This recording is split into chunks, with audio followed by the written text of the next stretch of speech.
American മാഗസിനായ the Atlantic കുറച്ച് ദിവസങ്ങൾക്ക് മുൻപ് പ്രസിദ്ധീകരിച്ച ഒരു റിപ്പോർട്ടിന്റെ തലക്കെട്ട് A tipping point in online child abuse അഥവാ കുട്ടികൾക്ക് നേരെയുള്ള ഓൺലൈൻ അതിക്രമങ്ങളുടെ നിർണായക ഘട്ടം എന്നായിരുന്നു.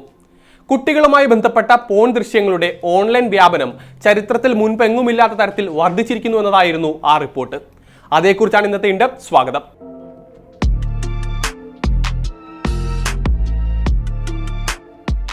UK ആസ്ഥാനമായി പ്രവർത്തിക്കുന്ന ഇന്റർനെറ്റ് വാച്ച് ഫൗണ്ടേഷൻ എന്ന സംഘടന അടുത്തിടെ പുറത്തുവിട്ട റിപ്പോർട്ട് ഞെട്ടിക്കുന്നതാണ്. ചൈൽഡ് പോൺ അല്ലെങ്കിൽ കുട്ടികളുടെ അശ്ലീല ദൃശ്യങ്ങളുടെ വ്യാപനം വൻതോതിൽ വർദ്ധിച്ചിരിക്കുന്നു എന്നാണ് പഠനം കണ്ടെത്തിയിരിക്കുന്നത്. കഴിഞ്ഞ വർഷം മാത്രം 3 ലക്ഷത്തിലധികം ദൃശ്യങ്ങളാണ് ഓൺലൈനിൽ പ്രചരിച്ചത് എന്നും സംഘടന ചൂണ്ടിക്കാട്ടുന്നു. 2024 താരതമ്യപ്പെടുത്തുമ്പോൾ 7% വർധനവാണിത്. ചരിത്രത്തിൽ രേഖപ്പെടുത്തപ്പെട്ടിട്ടുള്ളതിൽ വെച്ച് ഏറ്റവും ഉയർന്ന വ്യാപനമാണ് 2025 റിപ്പോർട്ട് ചെയ്യപ്പെട്ടിരിക്കുന്നത്. ആശങ്കാജനകമായ തരത്തിലാണ് കുട്ടികളുടെ അശ്ലീല ദൃശ്യങ്ങളുടെ, പ്രത്യേകിച്ച് AI നിർമ്മിത വീഡിയോകളുടെ ഈ വർധനവ്.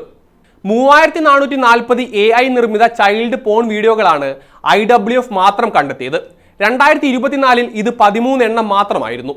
നേരത്തെ എൻക്രിപ്റ്റഡ് സോഷ്യൽ മീഡിയ ഹാൻഡിലുകൾ, ഡാർക്ക് വെബ് എന്നിവിടങ്ങളിൽ മാത്രമായിരുന്നു ഇത്തരം ചൈൽഡ് പോൺ വീഡിയോകൾ പ്രചരിച്ചിരുന്നത്.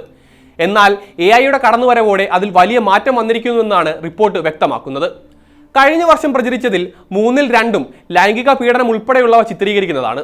AI ഉപയോഗിച്ച് കുറ്റവാളികൾക്ക് അവർ കാണാൻ ആഗ്രഹിക്കുന്ന തരത്തിൽ നിർമ്മിക്കാൻ സാധിക്കുന്ന അവസ്ഥയിലേക്ക് കാര്യങ്ങൾ മാറിയിരിക്കുന്നുവെന്നാണ് IWFന്റെ ചീഫ് എക്സിക്യൂട്ടീവ് കെറി സ്മിത്ത് പറയുന്നത്. ഒരു തരത്തിൽ പറഞ്ഞാൽ AI വീഡിയോ നിർമ്മിക്കാൻ അനുവദിക്കുന്ന ആപ്പുകളുടെ വ്യാപനം ഇത്തരം ദുരുപയോഗങ്ങൾക്ക് വേഗത കൂട്ടിയിരിക്കുകയാണ്. എലോൺ മസ്കിന്റെ AI മോഡലായ ഗ്രോക്ക് ഉപയോഗിച്ച് ആളുകൾ സ്ത്രീകളുടെയും കുട്ടികളുടെയും അശ്ലീല ചിത്രങ്ങൾ നിർമ്മിക്കുകയും അത് സോഷ്യൽ മീഡിയ പ്ലാറ്റ്ഫോമായ എക്സിലൂടെ പ്രചരിപ്പിക്കുകയും ചെയ്തതൊക്കെ അതിന്റെ ഉദാഹരണങ്ങളാണ്. ഗ്രോക്കിലുണ്ടായിരുന്ന സ്പൈസി മോഡ് എന്ന ഓപ്ഷൻ ആയിരുന്നു അതിന് സഹായകമായത്. പ്രോംപ്റ്റുകൾ നൽകിയാൽ യഥാർത്ഥ വ്യക്തികളുടെ ഏത് രീതിയിലുള്ള അശ്ലീല ചിത്രങ്ങളും ഗ്രോക്ക് നിർമ്മിച്ച് നൽകുമായിരുന്നു. ഇതോടെ ഇന്ത്യ അടക്കമുള്ള രാജ്യങ്ങൾ ശക്തമായ ഭാഷയിൽ എക്സിനെയും മസ്കിനെയും വിമർശിക്കുകയും ചെയ്തു. ഇത്തരം ചിത്രങ്ങൾ എത്രയും പെട്ടെന്ന് നീക്കം ചെയ്യാൻ മുന്നറിയിപ്പ് നൽകുകയും ചെയ്തതാണ്. എന്നാൽ ആദ്യഘട്ടത്തിൽ യൂസർമാരുടെ കുഴപ്പമാണെന്നായിരുന്നു ഈ വിവാദത്തോട് മസ്ക് പ്രതികരിച്ചത്. കുട്ടികളുടെ നഗ്നചിത്രങ്ങൾ നിർമ്മിക്കുന്നത് തന്റെ ശ്രദ്ധയിൽപ്പെട്ടിട്ടില്ല എന്നും മസ്ക് വാദിച്ചിരുന്നു. എന്നാൽ കേന്ദ്ര സർക്കാർ വടിയെടുത്തതോടെയാണ് എക്സ് ഇത്തരക്കാർക്ക് നേരെ നടപടിയെടുക്കാൻ തയ്യാറായത്. യഥാർത്ഥ ആളുകളുടെ ഫോട്ടോകൾ എഡിറ്റ് ചെയ്ത് ബിക്കിനി ധരിച്ച ചിത്രങ്ങളാക്കാൻ ഗ്രോക്കിനെ അനുവദിക്കില്ല എന്നും ഇത് തടയാൻ സാങ്കേതിക നടപടികൾ നടപ്പിലാക്കിയെന്നും എക്സ് പിന്നീട് അറിയിച്ചിരുന്നു. അതേസമയം ആർട്ടിഫിഷ്യൽ ഇന്റലിജൻസ് ഉപയോഗിച്ച് അശ്ലീല ഉള്ളടക്കങ്ങൾ സൃഷ്ടിക്കുന്നു എന്ന കണ്ടെത്തലിനെ തുടർന്ന് ഗ്രോക്കിനെതിരെ ഇന്തോനേഷ്യയും മലേഷ്യയും കടുത്ത നടപടികൾ സ്വീകരിച്ചിരുന്നു. ഗ്രോക്കിന് താൽക്കാലിക വിലക്കേർപ്പെടുത്തുകയും ചെയ്തിരുന്നു അവർ. AIയിലൂടെ സൃഷ്ടിക്കപ്പെടുന്ന ഇത്തരം ദൃശ്യങ്ങൾ ലോകത്താകമാനം പ്രതിസന്ധി സൃഷ്ടിക്കുന്നുണ്ട്.